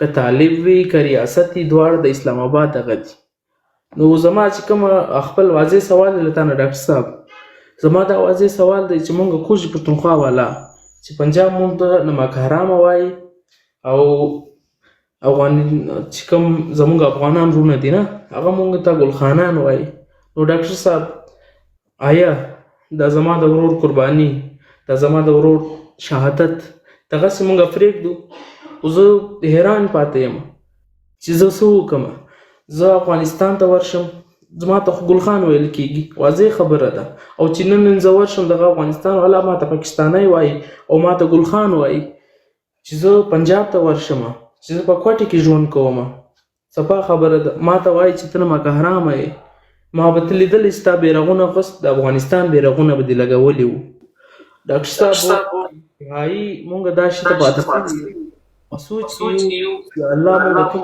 اختیار مننه بریال خان زه د تاسو په احساساتو باندې پوهیږم تاسو خبرې وکړئ. الله تعالی نه دعا ده تاسو ضرور په حق کې الله تعالی دې وکړي چې هغوی ته د آخرت سفر آسان شي، او خدای نه دا هم دعا ده چې د ستاسو کوم مشکلات دي هغه هم خدای حل کړي، او تاسو یقین وکړئ چې د ستاسو مسله لکه زه تاسو شخصي طور نه پیژنم او زه د ستاسو د خبرو باندې اعتبار وکم، زما تاسو سره ډېره همدردي ده، ستاسو په غم کې شریک یم. او دا مشکل وخت چې کله انسان ته پښتو کې متل دی چې یو طرف ته ډانګ دی او بل طرف ته پړانګ دی، نو پښتانه ماته لګي چې پښتانه صرف نه د دې سیمه باندې موږ سره څومره نور قومونه موسیقي ټول ډېر مشکل سره مخ دي، او زموږ د ټولو مشکلاتو حل په دې کې دی چې موږ د افغانستان او د پاکستان په منځ کې کومې ستونزې دي، کومې شخړې دي، کومې مسلې دي، د دې د خبرو د لارې حل راوباسو، ورورولۍ ته دوستۍ ته دوام ورکو، لږ امنیت کې وخت تیر کو، بیا به د دې ټولو ولسونو تقدیر چې کوم دی قسمت دی د دې کې به بدلون راځي.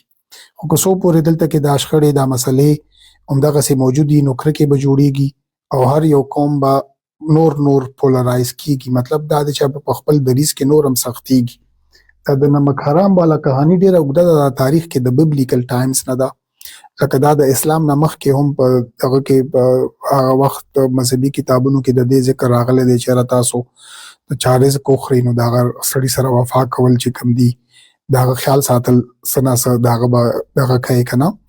خو دا د دې بیا ټولو نه غټ استعمال چې کوم دی انګریزانو کړی و. د سیکانو په مذهب کې د ګورو یا د مشرانو یو قسم ته یو کنسپټ دی، د دې یو ګورو تیر شوی دی، د هغه په ویناګانو کې په لیکنه کې د نمک حرامۍ متعلق ډېرې لیکلې خبرې راغلي دي یا د نمک حلالۍ متعلق راغلي دي. نو د انګریزانو د سیکانو ځکه چې د سیکانو خو د رنجیت سنګ د لاندې خپل یو ریاست لرلو او انګریزانو هغه ریاست ورته دړې وړې کو، او دړې وړې کېدو نه پس یو وی چې اوس به دا کسان چې کوم د رنجیت سنګ سره ولاړو دی به زما دپاره جنګېږي.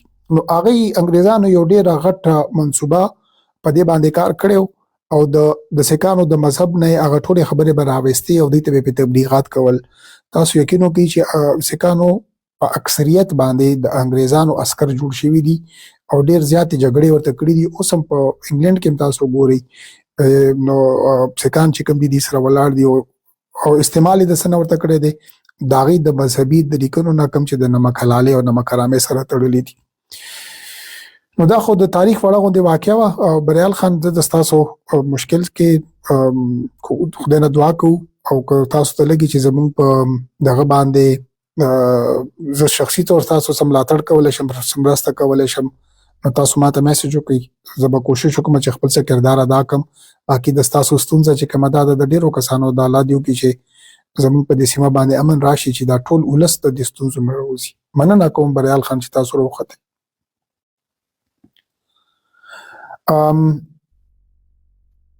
احمد شاه ورور تاسو خبرې کوئ ځکه چې داود خان خو چې زه خبرې نه کوم. اخره کې وکړم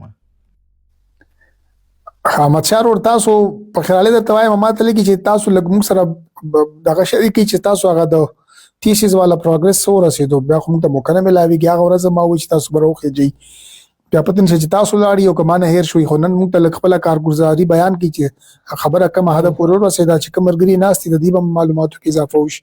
کوشش وکړئ چې سمري ووایئ او په بولټ پوینټس کې بیان کړئ. اول خو سلامونه ډاکټر صاحب محترم، او دوهمه دا چې هو هغه ورځ زه سره ښکته شوم ځکه چې یو څه ناوخته وله سره. نو سمري خو به زه دا ووایم ډاکټر صاحب چې ما یو کې طرف ته مې یو میاشتنی ټریپ وکړه او د ډیټا کلیکشن لپاره هغلته بعضې د پښتنو سره بعضې د ملګرو سره کېناستلو، خاص کر هغه ملګري چې مطلب یو څه عمر کې سره زیات ول او د پښتونولۍ په دې مسایلو باندې سره یو څه ډېر پوهېدل او هغه سوال باندې سره هغه نیچرل یا هغه څنګه چې توقع ورنه کېدله همغه شان ځوابونه راکړي. نو یو څه دغه ډیټا کلیکشن مې سره وکړه په دې یو میاشت کې، او د دې تر څنګ بعضې نورې ریسرچ پیپرې او بعضې کتابونه چې هغې کې د پښتو یا د پښتونولۍ یا د پښتنو بعضې مسایل سره پیدا کېدل هغه هم سره یو سره واخیستل. خو خلاصه همدا چې دا مسله زما خو د ریسرچ ټایټل داسې دی ډاکټر صاحب چې هم زمونږ د پښتو کلتور پسې د پښتونولۍ پسې نښتې ده. نو یو طرف نه زه لګیا یم چې په دغه مسایلو باندې سره کار وکوم چې خپله د پښتو او پښتونولۍ په دغه تیسس کې یا په دغه مونوګراف کې ډېر په مثبت شکل باندې سره وړاندې کړم. او په دې کې چې دا کوم د برټش افیسران یا بعضې د رشن افیسران چې راغلي دي پښتونخوا ته راغلي دي او هغوی هغلته بعضې د انتروپولوژي کې کار کړی دی یا مطلب په یو نوم یا په بل نوم باندې او بیا سبا ته تللي دي او په موږ باندې نومونه ایښي دي او بعضې مسایل یې سره وړاندې کړي دي. نو کوشش مې ده چې دغه مسایلو ته ډېر په دقت باندې سره فکر وکوم او ډېر ښه سي اکاډمیک جواب ورسره ورکړم. لکه مخکې ورځو کې ما یو کتاب دغه سوات باندې چې لیکل شوی دی د امریکن انتروپولوژیست دی نوم یې معنی هیر شو خو دا د سوات ملمستیا او دغه مسایلو باندې سره کتاب لیکلی دی. نو هغې د ملمستیا په اړه باندې په هغه کتاب کې یو بل کس دا ذکر کوي چې پښتانه چې دا ملمستیا کوي دا داسې نه دی چې مطلب دا خلک ډېر مهمان ګزاره دي او دوی مطلب ډېر داسې مېلمه پاله دي او څنګه چې مطلب هغه برټش افیسر وایي چې که چېرته د پښتنو سیمې ته ته لاړ شي نو که په یو کلي باندې وردنه وځي او 10 کلو باندې کلي اخر ته ځي نو کیدای شي ته یو هوټل کې هم سره کښېننې یو څوک درته چای راباسي بل څوک د ډوډۍ ته بوځي. نو هغه کس دا خبره کوي چې نه اصل کې داسې نه ده چې دا خلک مېلمه پاله دي او دوی پردو ته ډېر په قدر باندې ګوري. دا داسې دی چې دوی مطلب هغه انفراسټرکچر نه لري دوی سره په منځ کې داسې څه شته نه چې مطلب هغه سوشل یو سټرکچر نه دی پروت. نو دوی مجبور دي چې مطلب یو بل کار سره لاړ شي. نو کوشش مې دی چې دغه خپل ریسرچ کې د بعضې چې احمد شاه ورور د ستاسو خبرو کې دلته کې انټرجیکټ کوم دا خبره ما دلته کړې ده سوستله مرګورو سره کله کله موږ خبره کوو دلته ورته وایو چې یاره د پښتونولۍ کوم اصول دي هغې ته موږ یو ځل نوی نظر وکړو ګورو چې کم اصول لږ تاسو که خپل مایکروفون میوټ کړي بیا به زما د اواز تاسو ته دوباره نه راځي. دا ماته لګي دا پیس په نوم باندې رو راغلی دی که تاسو هم خپل مایکروفون میوټ کړئ.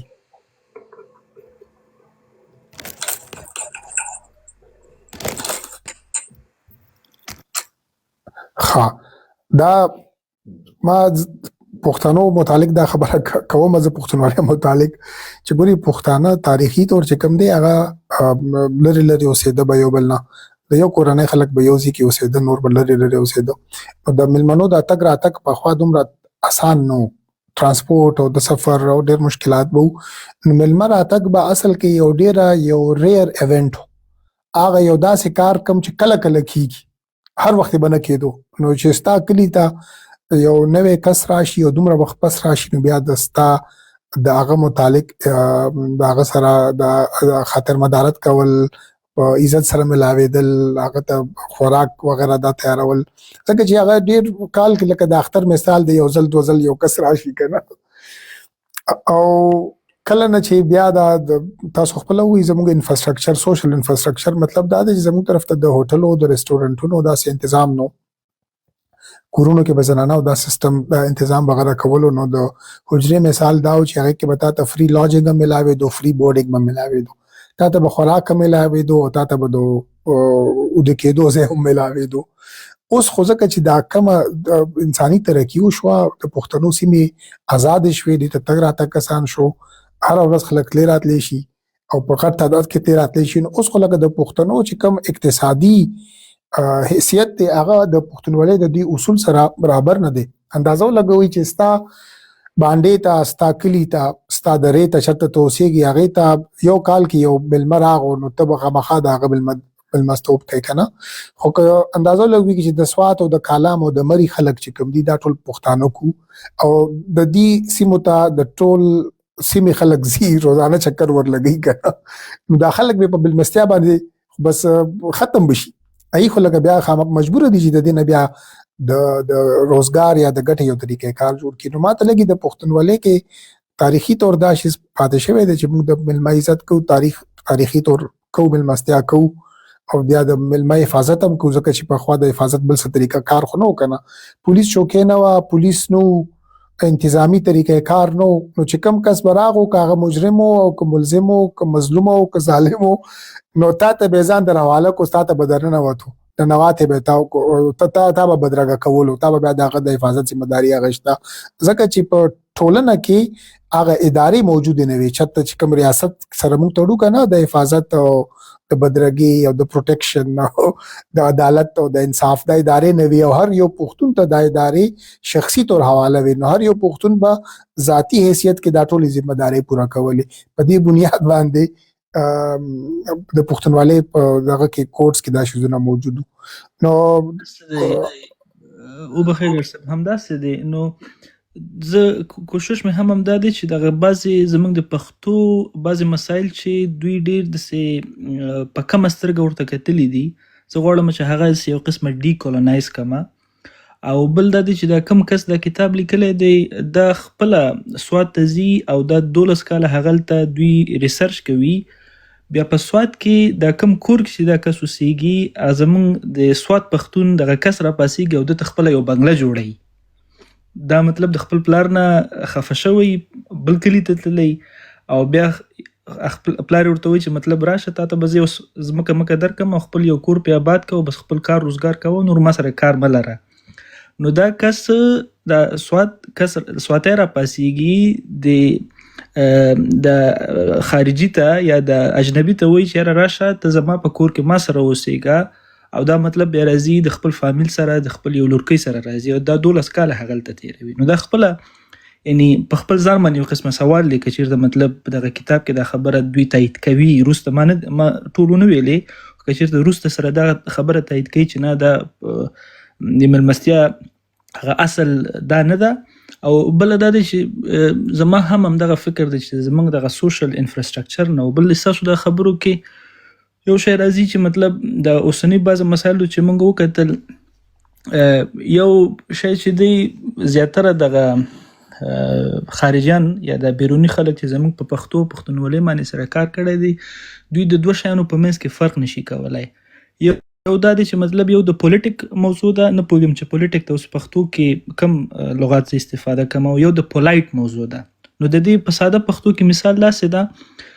چې یو کس زما کور ته راځي او زه هغه ته اوبه او چای او د ډوډۍ بندوبست کوم دا پولیټیک دی دا مطلب ما نه توقع همدا کیږي دا داسې یو شی نه دی چې مطلب زه دته سې اضافه یو شی کوم نو د پښتو زیاتره مسایل داسې دي چې دا په پښتو کې شته دا د پښتنو په ژوند کې دا راپاتې دي دا موږ ته د اسلام نه راپاتې دي دا موږ ته د مشرانو نه راپاتې دي دا موږ ته د همغه ټولنې نه دا شیان راپاتې دي خو که چېرته دغه مېلمه سره مطلب زه خپل کار روزګار پرېږدم او د سره زه د کابل نه راواخله پېښوره پورې د سره زه سفر وکړم نو دا مطلب دا دی چې زه پولیټیک نه شوم او دلته زه پولایټ شوم نو دوی دغه مسله ما چې څومره وکته کېدای شي په دغه ډیکولونایزیشن کې سره یو څه کومک وکړي بعد کتاب کې دوی دا خبره هم کوي پولیټیکل موضوع پکې وړاندې کړی دی چې پښتانه فقط د جنگونو په وخت کې دوی مشران پیدا کوي دا ډیره خوږه خبره او عجبه خبره ولا چې څومره مطلب خپل د هیستوري ته وګورو تاریخ ته وګورو نو کېدای شي ډیر کم داسې مسایل د پښتنو په منځ کې موږ ته را پیدا شي چې پښتانه بدون د جنګه پاسېدلی وي او یو مشر ټاکلی وي او ورته ویلي چې یاره ته زموږ مشر او ته موږ اوس یو انقلاب راوله ته زموږ په افکارو باندې کار وکړه او ته زموږ په مسایلو باندې کار وکړه او ته موږ فکراً دې ته آماده کړه چې یاره په خپلو خپو باندې ودرېږو خو کله چې جنګ شوی بیا مطلب دوی وایي چې نه ته زما مشر هم وي ته زما هر څه ته زما رهبر وي چې کله جنګ ختم شي بیا مسایل سره هم ختم شي بل یو شی چې مطلب ما اوس د موضوع به دغه اوسني موضوعاتو ته راوړو ډاکټر صاحب ما چې یو څه زما ریکویسټ او زما دغه درخواست د دې خلکو نه دا دی چې یاره د دې په ځای چې زه احمد او محمود ته کښېنم ولې خپله مطلب لاړ شم د پښتو یو کتاب ووایم یوټیوب ته لاړ شم یو څه خپله ریسرچ وکوم باور وکړئ ډاکټر صاحب زه یعنې دغه ټولو ملګرو ته زه دا په ضمانت باندې وایم که چېرته فقط دوی یو میاشت دغه ټیک ټاک بند کړي او دغه یو میاشت صرف د یوټیوب سټډي دوی وکړي د خپل کلچر د خپلو پښتو د خپل تاریخ د خپل مذهب دغه یو میاشت کې هم دوی ته د ډیرو مسایلو جوابونه پیدا کیږي. ضرورت دې ته نشته چې مطلب زه احمد ته کینم او زه محمود ته کینم. دا پروپاګاندا چې مطلب تاسو مخکې یادونه وکړه د اصل کې د همدې زینه شروع کیږي چې یو نفر هغه ټول ورځ ټکسي چلوي دلته، هغه د پښتو